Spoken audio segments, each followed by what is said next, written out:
Hello dear students, आज हम अपना बहुत ही इंपॉर्टेंट चैप्टर जैव प्रक्रम वाला स्टार्ट कर रहे हैं। ये हमारा कई मार्क्स का आता है बोर्ड एग्जाम्स में। तो यहाँ पर जो हम टॉपिक्स करेंगे वो सजीवों से, जंतुओं से रिलेटेड है, जो ह्यूमन बींग्स के अंदर भी होता है। तो हम कैसे खाना खाते हैं, कैसे उसको पचाते हैं, सांस लेना, फिर चीज़ों को एक जगह से दूसरी जगह पर लेके जाना, और जो हमारे शरीर के अंदर वेस्ट है उसको कैसे हम उत्सर्जन करते हैं, कैसे बाहर निकालते हैं। जैव प्रक्रम क्या है? वो सभी प्रक्रम, वो सभी प्रक्रियाएं जो सजीवों के अंदर होती हैं, कैसे वो कार्य करते हैं और किस तरह से शरीर का रख रखाव किया जाता है, मेंटेनेंस का कार्य किया जाता है, वो है हमारा जैव प्रक्रम। इसके अंदर हम 4 प्रक्रियाएं पढ़ेंगे। पहला है पोषण, श्वसन, सांस लेना, परिसंचरण, जो हमारे शरीर के अंदर न्यूट्रिएंट्स हैं, जो जरूरी चीजें हैं, वो कैसे एक जगह से दूसरी जगह पर पहुंचती हैं, और लास्ट है उत्सर्जन। तो पोषण की जब हम बात करते हैं, पोषण हम किसे कहते हैं? भोजन को ग्रहण करने और उससे जो हमें ऊर्जा मिलती है, ऊर्जा में परिवर्तित करने की प्रक्रिया को पोषण कहा जाता है। अब पोषण 2 तरह का होता है, स्वपोषी पोषण और विषमपोषी पोषण। स्वपोषी पोषण क्या है? एज द नेम इंडिकेट्स, स्व मीन्स स्वयं, पोषण पोषण करना, भोजन बनाना, ऑटोट्रॉपिक न्यूट्रिशन हम इसे कह सकते हैं। यह पोषण हरे पौधों में पाया जाता है क्योंकि ये भोजन के निर्माण के लिए अकार्बनिक पदार्थों का उपयोग करते हैं, और जितने भी हरे पेड़ पौधे होते हैं वो सभी स्वयं पोषी होते हैं, वो अपना खाना स्वयं बनाते हैं। अब जो हरे पेड़ पौधे खाना बनाते हैं वो प्रकाश संश्लेषण की प्रक्रिया से बनाते हैं, और इस प्रक्रिया में कार्बन डाइऑक्साइड, जल, क्लोरोफिल और सूर्य के प्रकाश की जरूरत होती है, जो सभी मिलकर कार्बोहाइड्रेट का निर्माण करते हैं। ये पोषण हरे पौधों और जो साइनोबैक्टीरिया होता है, नीले हरे शैवाल होते हैं, उनमें भी हो सकता है। विषम पोषी पोषण बिल्कुल ही अपोजिट है स्वयं पोषी का। विषम मीन्स दूसरों पर निर्भर करना। तो इसमें जंतुओं को अपने कार्बन और ऊर्जा की आवश्यकता के लिए पौधों और अन्य जीवों पर निर्भर रहना पड़ता है, क्योंकि ये अपना खाना स्वयं नहीं बना सकते। उदाहरण शाकाहारी, मांसाहारी, मृतजीवी।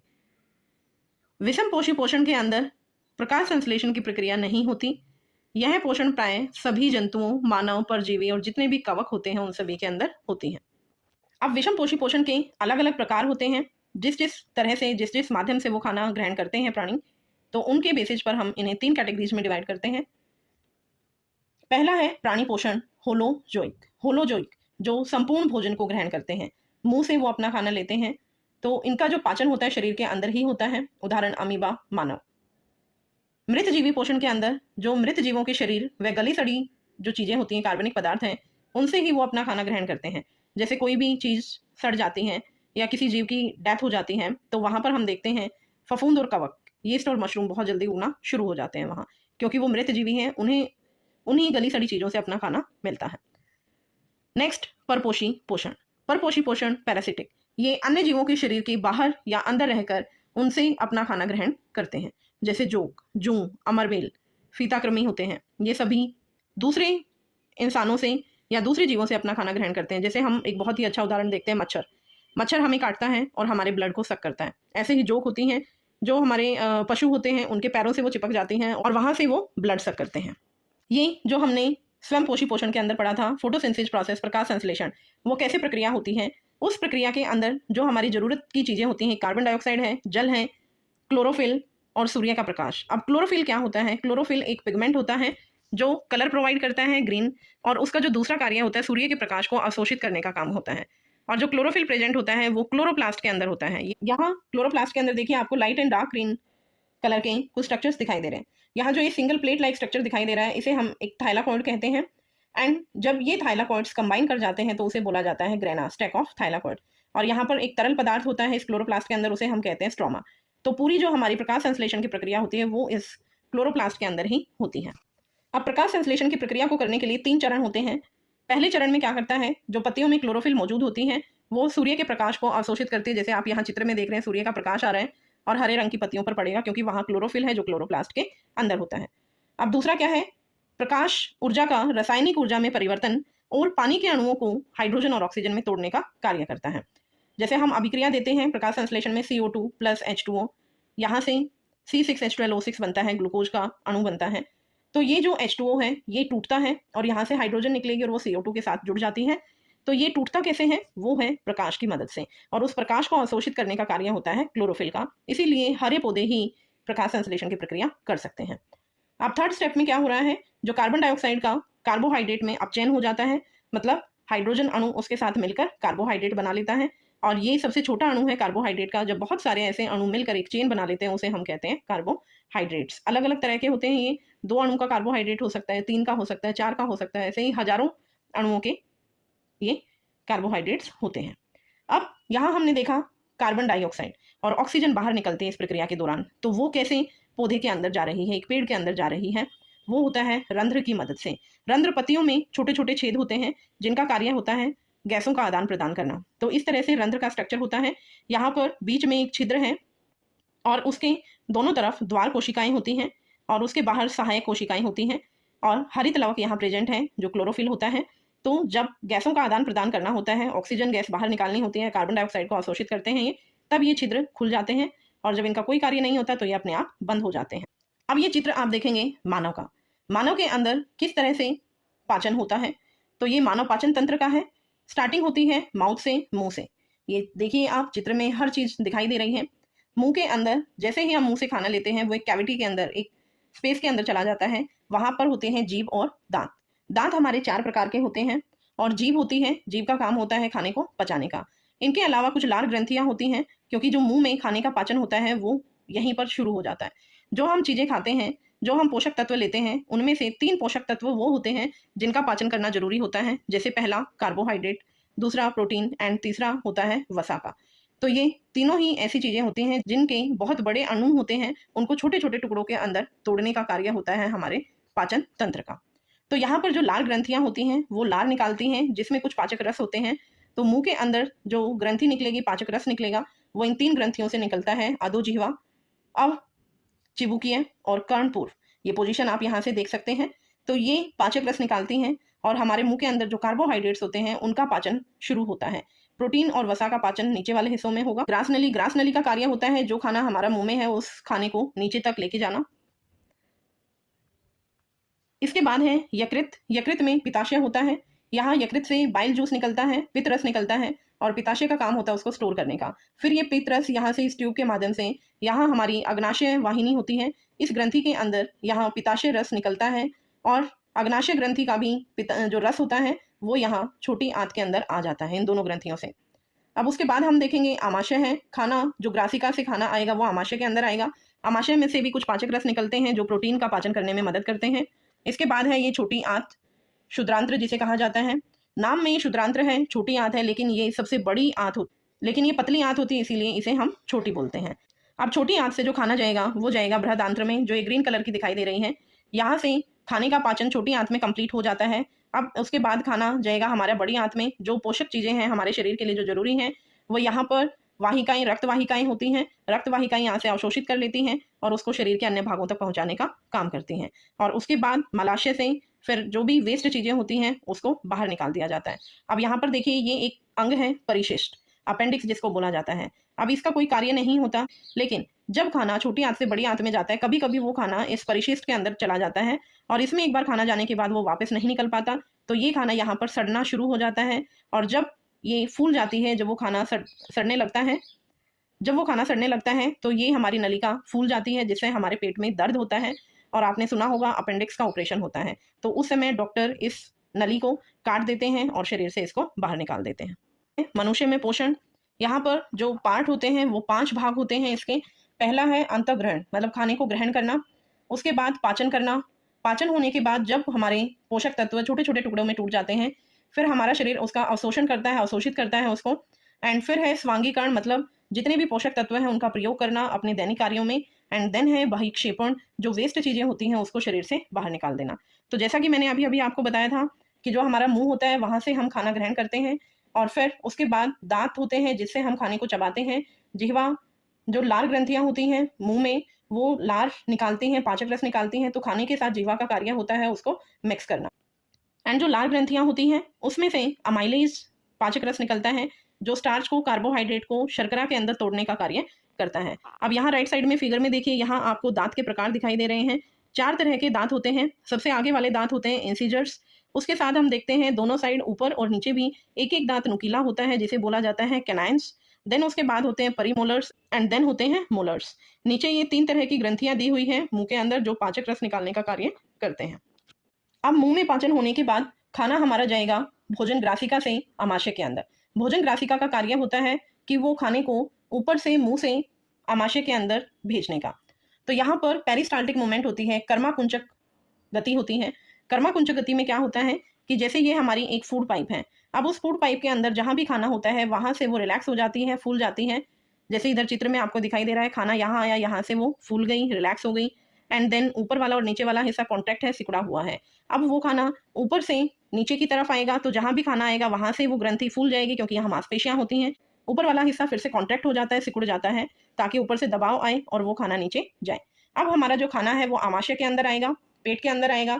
आमाशय के अंदर पाचन का कार्य होता है और वहाँ जठर ग्रंथियाँ होती हैं। जठर ग्रंथियों में से 3 तरह के रस निकलते हैं। पहला है पैप्सिन, ये एक एंजाइम होता है। दूसरा है हाइड्रोक्लोरिक अम्ल और तीसरा है श्लेष्मा।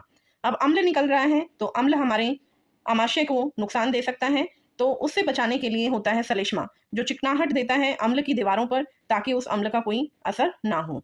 और अब अम्ल का कार्य क्या होता है, एक तो जो पैप्सिन एंजाइम यहाँ से निकला है जठर ग्रंथि से, इसको एक्टिव करने का काम करता है। अगर ये HCl नहीं निकलेगा तो पैप्सिन यूं का यूं पड़ा रहेगा, वो प्रोटीन को डाइजेस्ट नहीं करेगा, पाचन नहीं करेगा।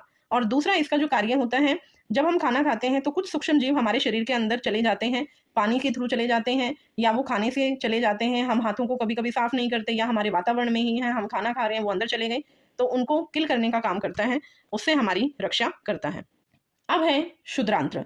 शुद्रांत्र में नाम से हमें लग रहा है कि ये छोटी आंत है, सबसे छोटी है, लेकिन ये सबसे बड़ी आंत होती है। 20 फीट लंबी ये आंत होती है मनुष्य के अंदर। जो हमारी ये नलिका है, आहार नलिका, मुंह से लेकर लास्ट अंग तक, वहां तक सबसे बड़ा भाग होता है हमारा शुद्रांत्र, 20 फीट लंबी, लेकिन ये पतली होती है इसीलिए इसे हम छोटी आंत बोल देते हैं। अब छोटी आंत के अंदर पाचक रस 3 तरह के आते हैं। एक तो शुद्रांत्र से ही पाचक रस आएगा, दूसरा आता है यकृत से और तीसरा रस आता है अग्नाशय से। अब आंत से जो रस निकल रहा है वहां पर कार्बोहाइड्रेट का पाचन होता है, वसा का पाचन होता है और प्रोटीन का पाचन होता है। कार्बोहाइड्रेट का पाचन होने के बाद वो सबसे छोटी इकाई में टूट जाता है ग्लूकोज C6H12O6। वसा अम्ल और ग्लिसरोल के अंदर टूट जाता है। वसा अम्ल में अम्ल वर्ड है तो RCOOH, ये R ग्रुप लंबा होता चला जाता है, कार्बन श्रृंखला बढ़ती चली जाती है। और ग्लिसरोल 3 कार्बन अणुओं से मिलकर बना हुआ है, CH2OH, CHOH, CH2OH। और प्रोटीन की जो सबसे छोटी इकाई होती है वो है अमीनो अम्ल, मतलब अमीन ग्रुप भी है और अम्ल ग्रुप भी है, RNH2COOH। R की जगह अलग अलग ग्रुप लगते चले जाते हैं तो वो अलग अलग अमीनो अम्ल बनाते चले जाते हैं। अब यकृत और अग्नाशय से जो स्त्राव निकलता है, यकृत से पित्त रस निकलता है, पित्त लवण होते हैं जो वसा को इमल्सीकरण करने का काम करता है, वसा की बड़ी बड़ी गोलियों को छोटी गोलियों के अंदर तोड़ने का काम करता है। जो छोटी आंत का कार्य होता है वो पाचन का भी कार्य होता है प्लस अवशोषण का भी कार्य होता है। अब छोटी आंत एक पतली सी ट्यूब होती है, अंदर उसकी सतह होती है, तो अंदर सतह में अक्षेत्रफल को बढ़ाने के लिए, ताकि ज़्यादा से ज़्यादा अवशोषण हो जाए, ज़्यादा से ज़्यादा जरूरी चीज़ें हमारे शरीर को मिले, तो उसके लिए बने हुए होते हैं दीर्घरोम। विल्ली बोला जाता है इनको, फिंगर लाइक स्ट्रक्चर्स होते हैं। जैसे ये अंदर वाली वॉल है, इस तरह से फिंगर लाइक ये आउटग्रोथ्स बाहर की तरफ निकली हुई होती हैं।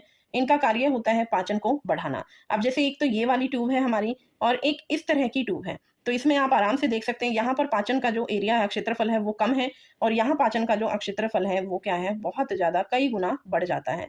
तो इसलिए यहाँ ये दीर्घ रोम बने हुए होते हैं ताकि ज़्यादा से ज़्यादा अवशोषण हो। अब है बृहदांत्र। बृहदांत्र का काम होता है अवशोषण करना, जल का अवशोषण करता है और जो अन्य पोषक तत्व रह जाते हैं उनका भी अवशोषण करता है, और जो वर्ज्य पदार्थ होते हैं, जो वेस्ट चीज़ें होती हैं, वो गुदा द्वारा शरीर से हम बाहर निकाल देते हैं। ये था हमारा मनुष्य पाचन तंत्र। अब है मानव श्वसन तंत्र, कि हमने खाने को तो पचा लिया है, अब वो खाने से हमें ऊर्जा नहीं मिली है, अभी वो सिर्फ छोटे छोटे टुकड़ों में टूटा है। तो अब क्या होगा, जैसे ग्लूकोज की सबसे छोटी इकाई है C6H12O6, अब ये ऑक्सीजन लेगा, उस ऑक्सीजन की मदद से अब ये छोटे टुकड़ों में टूटेगा, CO2 + H2O, और हमें यहाँ से ऊर्जा मिलेगी। तो ऊर्जा लेने के लिए हमें क्या चाहिए, O2, ऑक्सीजन चाहिए। अब ये ऑक्सीजन हमारे शरीर में कैसे आएगी, वो आएगी मानव श्वसन तंत्र से। मनुष्य के अंदर श्वसन तंत्र होता है, उसमें सबसे पहले हम जो सांस लेते हैं वो लेते हैं नासा द्वार से, नॉस्ट्रिल से। नॉस्ट्रिल से जो हवा जाएगी वो जाएगी हमारे गले में, फेरिंग्स के अंदर, और फिर होता है कंठ, जहाँ से वॉइस बॉक्स, हमारी वॉइस निकलती है, वो लैरिंग्स। एंड फिर कंठ से नीचे जो हिस्सा आएगा वो है श्वास नली, ट्रेकिया। ट्रेकिया के ऊपर इस तरह से छोटी छोटी बोन्स बनी होती हैं, कार्टिलेज रिंग्स होती हैं, ताकि एकदम से कुछ हमारी गर्दन पर लग जाए तो हमारे ट्रैकिया श्वास नली को कोई नुकसान ना हो। फिर उसके बाद ये श्वास नली 2 भागों में ऐसे टूट जाती है जो हमारे फेफड़ों के अंदर जाएगी, वो है श्वसनी ब्रोंकस, और फिर ये फर्दर टूट जाती हैं बहुत सारी पाइप्स के अंदर इस तरह से, उन्हें हम बोलते हैं ब्रोंकियोल्स, श्वसनिका। फिर ये श्वसनिका जाएंगी हमारी फेफड़ों के अंदर, और फेफड़ों के सबसे लास्ट वाला भाग होता है कूपिका कोश, एल्वियोलाई, जहाँ पर गैसों का आदान प्रदान होता है। और ये एल्वियोलाई, कूपिका कोश रुधिर वाहिकाओं से लिपटी हुई होती हैं, उनसे कनेक्टेड होती हैं। ये इस तरह से एक बैलून लाइक स्ट्रक्चर होता है कूपिका कोश का। यहाँ हमारी रक्त वाहिकाएं आती हैं, ये कार्बन डाइऑक्साइड लेता है, इधर से डीऑक्सीजनेटेड ब्लड, अनऑक्सीकृत जो रुधिर होता है, और यहाँ ये बहुत सारी छोटी छोटी नलियों के अंदर टूट जाती हैं, और ये यहाँ से फिर से बाहर निकलता है। अब यहाँ से जो रक्त बाहर निकलेगा वो होता है ऑक्सीकृत, ऑक्सीजन उसके साथ मिली हुई होती है, और ये हमारा जो ऑक्सीकृत रुधिर जाएगा वो जाएगा हमारे हृदय के अंदर, और फिर हृदय का काम होता है पूरे शरीर में उसको फैलाने का। ये चित्र देखिए, ये है हमारा मानव श्वसन तंत्र, जो नासा द्वार से स्टार्ट हो रहा है। नासा द्वार से फिर नासा गुहा, ग्रशनी, कंठ, और कंठ में ये उपास्थि वलय प्रेजेंट होते हैं। उसके बाद श्वसनिका के अंदर ये टूट जाती हैं, फिर वो फर्दर छोटी छोटी ट्यूब्स के अंदर टूट जाती हैं, और कुपिकाओं में ये बैलून लाइक स्ट्रक्चर्स के अंदर ये आती हैं, और यहाँ पर क्या होता है हमारा गैसों का आदान प्रदान। मानव श्वसन जो क्रियाएं होती हैं वो 2 क्रियाएं होती हैं, एक है अंतःश्वसन और दूसरा है उच्च श्वसन। अंतःश्वसन के अंदर हम क्या करते हैं, यहाँ पर जो हमारी, जब हम सांस ले रहे हैं, हम सांस लेते हैं तो उस समय जो हमारी कैविटी होती है, वक्षीय गुहा होती है, वो फैलती है ताकि ज़्यादा से ज़्यादा ऑक्सीजन हमारे शरीर के अंदर आए, और जो पसलियाँ होती हैं वो सिकुड़ जाती हैं। वक्ष होते हैं ऊपर और बाहर की तरफ गति करते हैं, मतलब जो हमारे डायफ्राम होते हैं। डायफ्राम कहाँ पर होता है, ये चित्र में आप यहाँ देख सकते हैं, ये है डायफ्राम। ये आप यहाँ चित्र में देखेंगे, यहाँ फेफड़ों के नीचे होता है डायफ्राम, वक्ष। तो वक्ष जब हम सांस लेते हैं वो ऊपर और बाहर की तरफ गति करता है ताकि हमारे जो फेफड़े हैं वो पूरी तरह से फैल जाएं, और गुहा में वायु का जो दाब होता है वो कम हो जाता है, और जो वायु है फेफड़ों के अंदर भर जाती है। अब जब हम सांस बाहर निकालते हैं, एक्सेल करते हैं, उच्छ्वसन, जब हम उच्छ्वसन करते हैं तो वहाँ इसका उल्टा होता है।